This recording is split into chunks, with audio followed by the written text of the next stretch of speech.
altcoin market just hit a resistance. And from here, if we do not break higher, we will have a 13% correction within next 10 to 15 days. But the good news here is we are right now at a support, so that's something fine if we are going to hold on to that. So if that level holds, then we are going to bounce higher from here. We can look back at the resistance, which would create a higher high there. Now, how does the market look like? The altcoin market, this is the altcoin market chart on a weekly. And how does the altcoin market shows itself to your eyes? For me, this is what I see. And I still believe this is kind of really important to understand, because knowing where in the market cycle you are is one of the most important thing in investing. So if you want to understand where to buy, when to buy, at what level you are right now, you need to get into that one. Say when we were dipping through into this support, we bought. Now it was early in the morning today, around 5 a.m. in the morning here in Korea, and I bought in, and rapidly I informed my members that I'm doing this and there is an opportunity in the market, because it was piercing through, right? So that's opportunity. That's how we look at the opportunity, right? Now the same goes with all the different assets inside the same asset class. So this is XRP for you. Now 100%, if XRP is in cryptocurrency market, the altcoin market, it also affects here. So now the same goes with XRP, right? And its performance. And I got good news for you too. It's not only that we are going to dip, we're going to come back and all. It's also good news, because if you look at this, you're going to understand in comparison with the altcoin market, and then when you compare it with XRP and its short-term price action, you're going to get something really huge. Now you can zoom in and look at it, and then go to BTC dominance and see this. We've been talking about this from some time. As we were dropping from here, I informed this is going to be an all season. We were breaking through these levels. You were here, you heard that. Now we're getting a bounce here. Usually this kind of long wick at the bottom, at this time you go, this is just weekly, right? So you jump into a monthly chart and you see like, okay, we still have a lot of time in this month, say 20 days to close, and we may still go down to this wick and close there. But do understand, we've been dropping from a long time. So intermediately, if we consolidate a little bit, that's not going to be an issue. So to get more like this, stay tuned and watchful. Welcome to the Scientific Investor family, where we discuss crypto and science behind investing regularly. Looking at the fundamentals, it's so clear that what we are doing. Now, yeah, I agree. When we move into a shorter time frame, it's kind of really unpredictable. But yeah, you try to look at the market and see what in history you can actually put it here. And sometimes you do the right stuff, sometimes you do the wrong stuff. And that's why trading shorter time frame charts are really risky. Right? When you go into a 4-hour, 2-hour, hourly chart, that's going to be really risky. The risk taking there should be high. And when you move into a daily, I was kind of anticipating, the price can move higher from here, but instead it did the opposite side. Now that's the market, right? How it behaves. Now what's the reason for that? We reached here in technical at a resistance and we were not able to break above.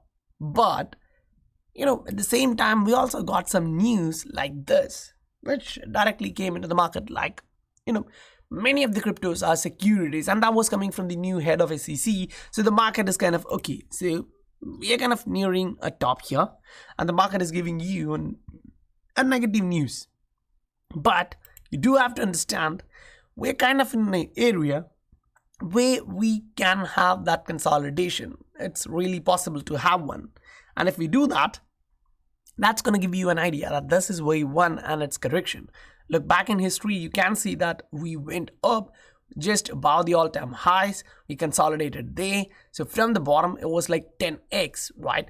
Now, if you're looking at this, it's like 30x. Now, yeah, it does make sense. Last time, in 2016 when we were going up, it was still more like retail, and there was no much of a attention even from the retail. Just a little bit of guys were there. But this time you have mass media giving you all the attention you need. You have all the social media pushing this narrative out there, and you have a lot more investors out there. Just in one exchange, it went from 1 million customers towards 10 million customers. So that's a huge rise considering just one exchange, right? Now, same time, we do have institutions moving into this cycle. So when you are looking this point here, you can understand, yeah, we may actually have a correction or stay and consolidate here. If you look at this, this was a higher high, which made the all-time high above the all-time high. Then you corrected, went back to the moving average and pumped back to create a new higher high there, right? That's fine. So here you did the same. You made a new high here, and then you corrected a little bit and then moved towards and created a new high. That's what you can see here. Now, if we are consolidating here, as what we can anticipate is that it's going to be a little bit longer, right? It's going to be 100 days, 150 days, 200 days. We don't know it.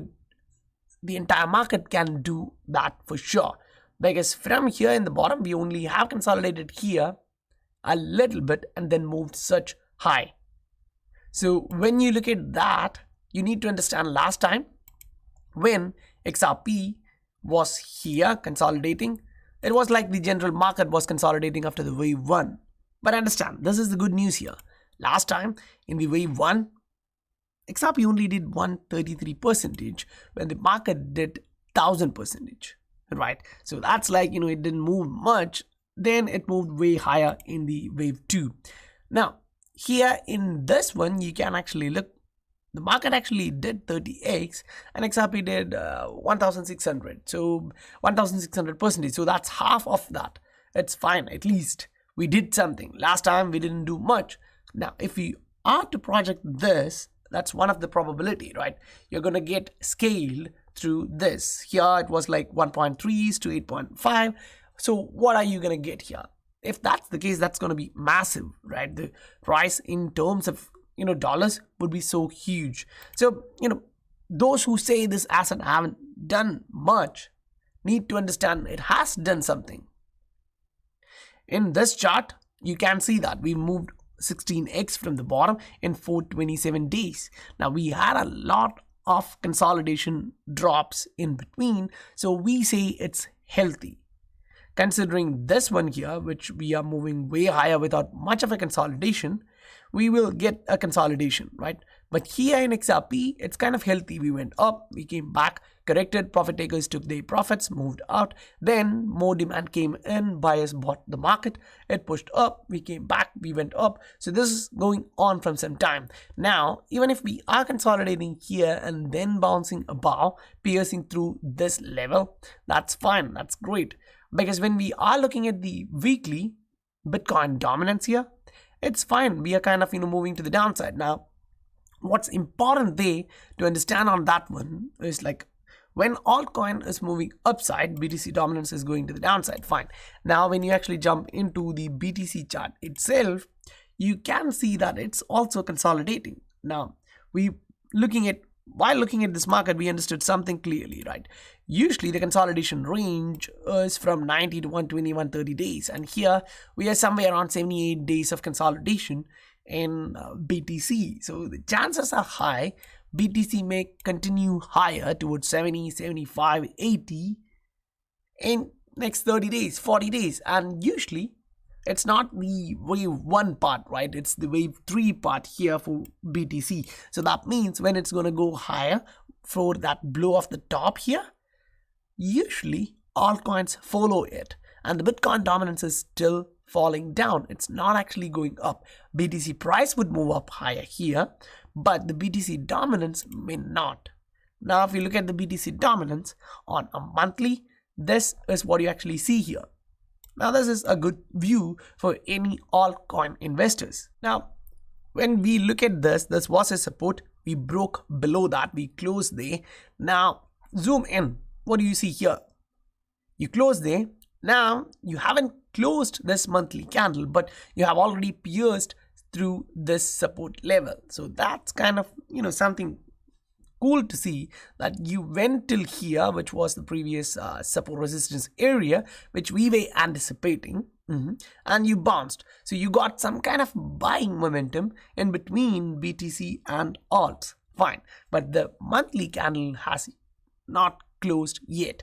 Look at the RSI, we are trending to the downside. Look at the MACD, the volume is downside. The MACD lines are moving into the negative zone. So that's a lot negative there. That means BTC dominance still has a lot of room to move to the downside. So, consider this as 32 as last time, right? So this time, chances are high that we may go even lower. Now, I saw one of the posts from Credible Crypto, and while looking at that, I was like, okay, I completely agree with this one, because while looking at the BTC dominance, it does show that, because right now you're at 45, previous was something like 32, 35, and if we are going to break below that, that's going to be some area where you can like, okay, that means we are kind of reaching the top. Now, that being said, at the same time, you need to come to this chart and see where you are in this market cycle at that time. That one is really important. Why?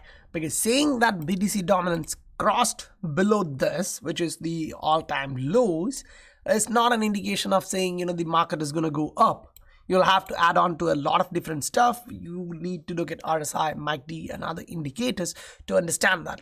Because one of the most important thing which you will understand or learn from the great investors of all time is that never say that it dropped too much and it's not going to drop much. Because that's the area where most of us get it wrong.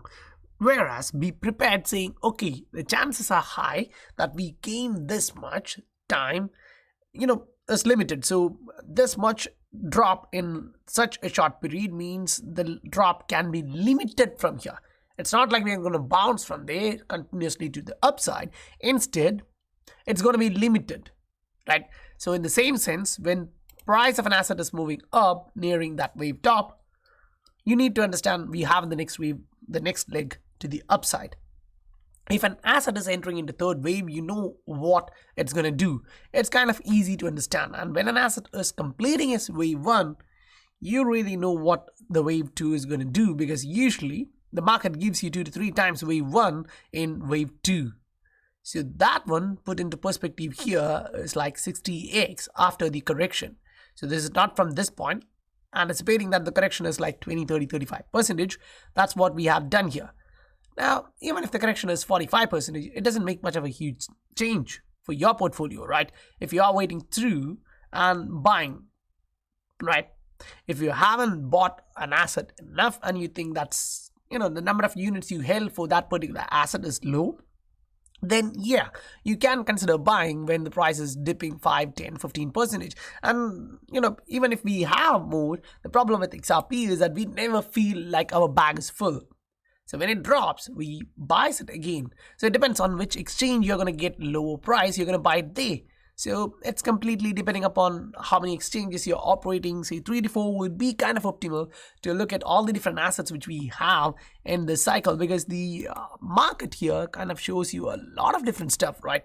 When we look at this market, it's kind of, we have a lot of stuff to look at. Now, we are concentrating on XRP because of its fundamentals. Now, general market is kind of showing you a ton of opportunity.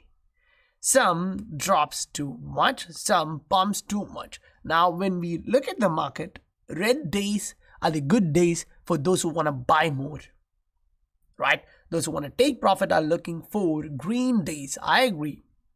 But those who want to buy more of an asset is looking for red days. And they will be prepared with 10-20% of their dry powder to shoot that out for any asset which they want. Now, that's one of the reasons we do all of these type of analysis for various different assets, giving you that ROI, that dry powder, to get back in to this market. So if you want to buy more XRP using the profits, increasing your purchasing power from another asset, we usually does that. And if you want these kind of updates and charts in your portfolio for different assets, you can look at the Patreon. The link is given in the description below. So now, when we continue on to the news, this is what we see here, right? We just saw a negative side from the SEC, and I'm like, okay, government usually does this and that's gonna happen, that's all fine. But that's where the tweet from Greg Kidd gets attention. He kind of highlights, this is why I say I'm in RegTech, meaning regulatory technology. You first have to regulate these, provide proper regulation so that the technology can thrive. Now, when we look at all of this stuff, we'll have to understand, he's there in the Global ID project. That's really important. Now, when you look at the list of this, you will understand his ex-Fed, fine, Ripple, CRO. Now, all those investments which he had made gained attention. Now, understand what he's highlighting in this tweet here from Eric Lipton. Will crypto eventually replace big banks as power brokers?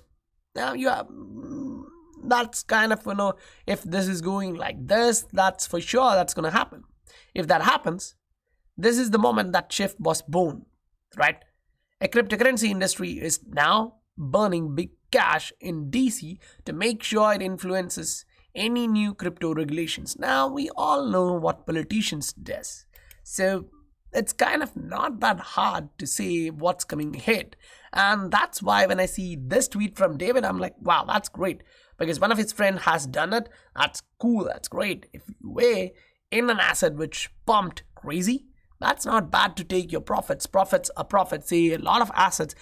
Now, whatever assets we talk about are assets with some kind of fundamental, and they does enormously well. So those who have entered into these assets, say this is Cardano from the bottom. Now, yeah, see, there would be cases where we won't get the exact bottom, I agree. But if you manage to buy it even at the accumulation range here, you are kind of already 50x up, right? So from the bottom it did 80x.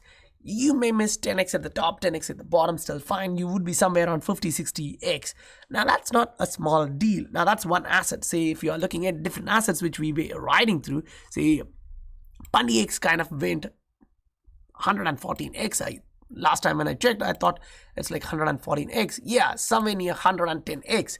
That's not a small deal. Even if you missed the actual bottom, you went in at that accumulation range and you miss the top exactly, you kind of still made 50x there, right? So there are a lot of different assets which gives you this ability to understand the market cycle. So now when you zoom in, zoom out, you look at different variations of that asset, the price fluctuation, you now know in which wave it is and what you can anticipate in this asset further from here. And that's really important for you to trade this market. If you are trading this market, that's really risky, first of all, but there's a lot of opportunity. Now, looking at those opportunities, trying to take benefit of that, don't end up losing your money, because you need to know what the market is going to do. You need to have an idea, and that's not like what it's going to do tomorrow, what it's going to do today. It's like what it can do in next 2 months, 3 months time span, so that you can limit your risk exposure there. Now, trading in that time frame gives you the ability to trade it with limited risk. Now, risk is not going anywhere. Risk would be there. Just you're trying to reduce the risk exposure in a way that it won't impact you directly. Now, look at this. We are coming in to a time frame daily. Now, we know that based on price action, what happened here is this green candle. We understood that. But right now, we came back, pierced below this, agreed, and now we're waiting for the daily close to understand what's happening. Now the price came back to this support zone, which we've been kind of moving around from some time. If we look at that, that's been a month. We're kind of respecting that particular level. So last time we did that, we pierced through that particular level to move higher, but yeah, it took some time. At first it was like 30 days, we went down, then we came up, we traded for 60 days towards one level and moved up. So here, this was the pattern showing we are trending higher. So here, what we are looking at right now is something like this. Fine. It's something similar. We are moving up. Fine. Now, when you are looking at this, you need a touch here at the bottom. That means 1.18. But right now, the support is here. So if we bounce higher and then come back somewhere here, that's not to be surprised. But at the same time, you do need to understand the long-term support here. this would be $2. If we break through that, then that will become the next support. Last time we broke through this level, which was around $1, we came back and retested that one, closed above that range. So that's acting as a support right now. So as we go further and break through the $2 mark, understand that you will have the resistance of 3.3, 3.8. I agree that one. But when we come back, $2 should be acting as a support. Now, these updates which you need for different assets. Now, if you are looking into this and you are in the market with a lot of different assets, you need to understand the opportunities. You need to understand where it's moving, how it's moving, where you should take the profits and all. You need those kind of stuff. Say, for example, this was one of the chart which I posted recently. And it kind of gives you that ability to understand that. I posted this one as the breakout, say the target, other stuffs like that. Now you can just jump into the same chart and look at what that asset is doing right now. So this was the breakout which I was talking about there, right? That's just an indication of a possible breakout coming, right? So this is that. You're looking at the price here. You were on 0.0244, and right now, after the wick coming back, you reached that area. So you can prepare in this market. If you know what the market is showing you, if the pattern is kind of understandable for you, you now know what you can accept, right? If you are ready to take that risk, if you accept that risk to go into that breakout, you may be able to get these kind of targets. Now, if you know the target, you're taking up your profit at certain levels based on our exit strategy in our memberships. So that has to be considered, right? So guys, if you really want all these kind of updates for different assets in your portfolio, but detailed explanations and understanding the support, resistance, where you should take profit, what are the difficult levels and all, you can look at the Patreon. The link is given in the description below. I'll meet you guys on the next video. Bye for now.